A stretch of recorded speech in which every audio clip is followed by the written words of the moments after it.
Synthetic identity fraud. Hi, this is consumer protection attorney Bill Clanton, and I've helped hundreds of people deal with inaccurate credit reporting, bad background checks, debt collection harassment, and other consumer-related matters. In this video, I'm talking about synthetic identity fraud. Synthetic identity fraud is like identity theft, but it begins with identity theft. Someone takes your identity and then creates a new identity out of that.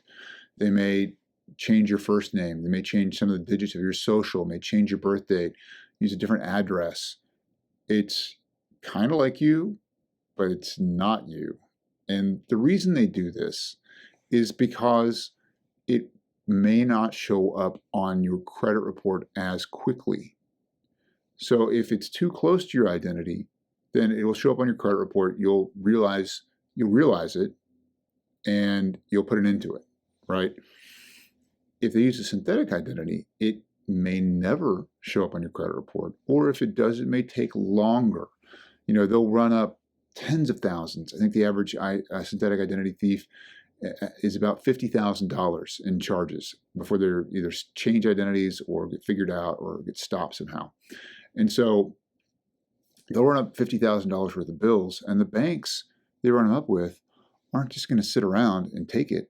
They're going to try to figure out who it is. And you may not know that your identity's been stolen or a synthetic identity's been created out of your identity until you start getting sued for debts that you didn't take out, that you don't know anything about, that you're only learning about when you're getting sued. That's when it becomes a big problem.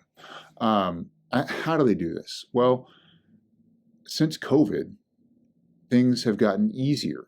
You can check your credit report once a week now. There's more credit information out there. There's more data breaches than ever. Every month, there's a new data breach. And that information can be purchased on the dark web, so they can figure out who you are, where you live, all the information they need from these data breaches, and create an identity that is similar to yours, but not the same. And so what do you do when you've figured out that you're the victim of a synthetic identity fraud? You handle it just like identity theft. It can be hard to say they've stolen your identity, but that's the genesis of this synthetic identity. So yes, they have. While it may not seem like your identity has been stolen, because they're not going around saying they're you, your identity is being misused to create a false identity under which they are taking out credit, and now it's affecting you. So yes, you are the victim of identity theft if your identity is being used in a synthetic identity fraud situation. What can you do? Well, the Fair Credit Reporting Act says you can dispute this information. It's important to get a police report or complete an identity theft affidavit, an FTC, Federal Trade Commission identity theft affidavit, and that is the start of the process, and use that to dispute the information. And the bureaus should respond accordingly. They don't always, and you probably need to dispute it again. If you're going through this process, having problems with it, give us a call. We're happy to help you out.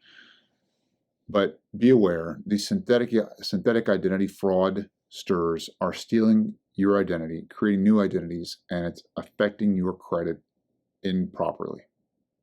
Thanks for watching this video. If we can be of help, give us a call. Thank you.